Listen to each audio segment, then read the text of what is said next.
So activity number 1, quick PubMed search. Oral surgery risk goals, understanding infection risk in oral surgery. Instructions to students. Go to PubMed. Search oral surgery infection control. Pick one article and read only the abstract. Write down one infection risk during oral surgery, one method to reduce that risk from the article or the chapter, and report in class, share the risk you found and how to prevent it. So from the article abstract, universal precaution and update, one of the infection risks during oral surgery are bloodborne pathogens, and an example mentioned was HIV. And the method to reduce this risk is to comply with the universal precautions. These are the sets of work practice recommendations designed to help minimize occupational exposures to bloodborne pathogens. Hi everyone, for activity 2, I'll be sharing to you the important PPE used for oral surgery to keep both the dentist and the patient safe. First, we have the face shield with eye protection. Oral procedures produce aerosols and splatter that can reach the face. A 2022 study that was assigned to me actually showed that splatter still landed on the PPE even with basic protection. So the face shield provides that extra barrier, especially for the eyes, nose, and mouth, which are the major entry points for infectious microorganisms. Next, the surgical or medical mask. This prevents us from inhaling droplets, microorganisms, and particles released during surgery. It helps protect the airway from pathogens that you might not even see. And third, we use gloves. These prevent cross-contamination between clinician and the patient. Since oral surgery involves contact with blood and saliva, gloves serve as the first line of defense against infection. And lastly, the protective gown. A gown shields the skin and the clothing from splatter and fluid exposure. It keeps the clinician clean and reduces the risk of contamination from the materials released during surgical procedures. So those are the 4 main proper PPE that we should have for oral surgery. Thank you. A paper titled Dental Instrument Sterilization, a 6-step process describes a 6-step workflow. First, you have cleaning, drying and inspection, packaging, sterilization, storage, and quality control. The step I will be highlighting is step 5, storage. So after sterilization, instruments must be kept in a clean, dry, closed cabinet to prevent recontamination. If a pouch becomes torn or wet, it's no longer sterile and must be reprocessed.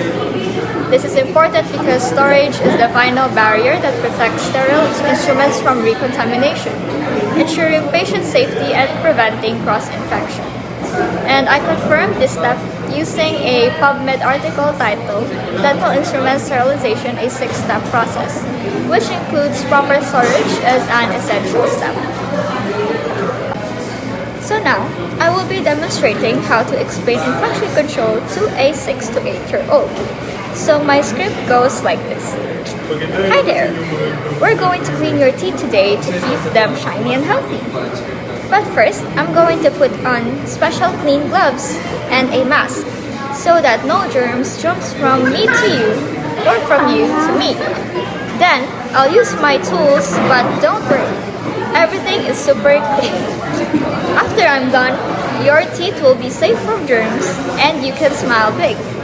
If you feel nervous, just raise this little sign or wave your hand and I'll stop and make sure you're okay. Hey, great job! You're doing amazing! So, research shows that for children, using friendly communication like talking at their level, using simple language, and giving praise helps them cooperate and feel safe during dental visits. So this article is from Engaging Children's Cooperation in the Dental Environment Through Effective Communication. So in the script, I talked simply, used a reassuring tone, offer a stomp signal, and praised the child's cooperation. And all of these make infection control not scary, but understandable.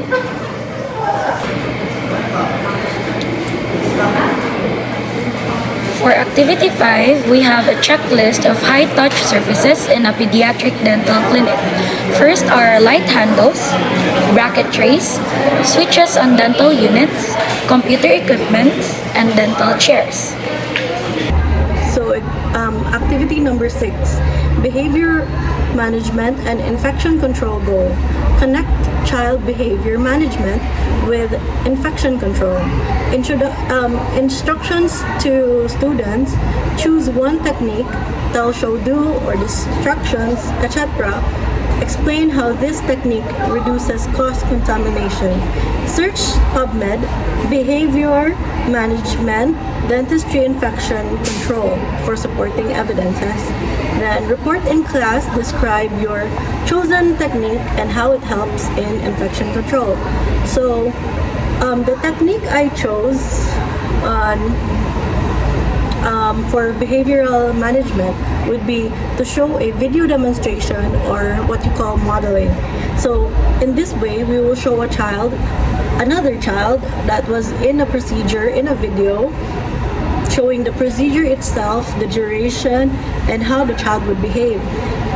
This way, the child could mimic what the video is presenting, and so ultimately it would lead to fewer interruptions, reduces anxiety, as well as a fewer sudden movements, as the child knows how to manage with the procedure.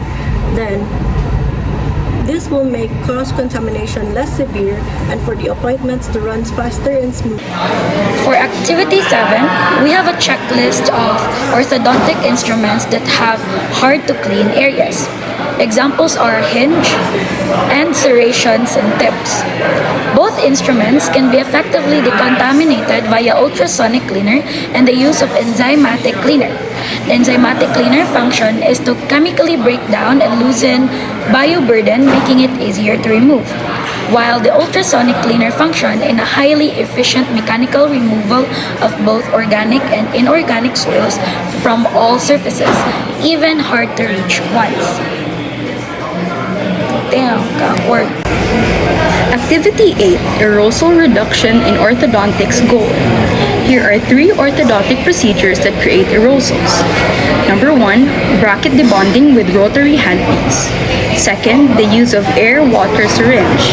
Third, ultrasonic scaling or polishing. One aerosol reduction strategy is the use of high-efficiency particulate air filter, or also known as HEPA filter. An example of high aerosol procedure is bracket debonding with a rotary handpiece. It produces fine dust and aerosol from adhesive and saliva. And an example of reduction method is the use of high-efficiency particulate air filter, or also known as HEPA filter, to actively remove airborne particles. Activity 9, lab appliances safe from lab to mouth. This is a checklist to follow when receiving an appliance from the lab. First, check labels and packaging before opening. Second, wear appropriate PPE and open in a clean, sterile area. Third, if needed, rinse the appliance, allow it to dry, place it in a clean and properly labeled container, and record the disinfection process.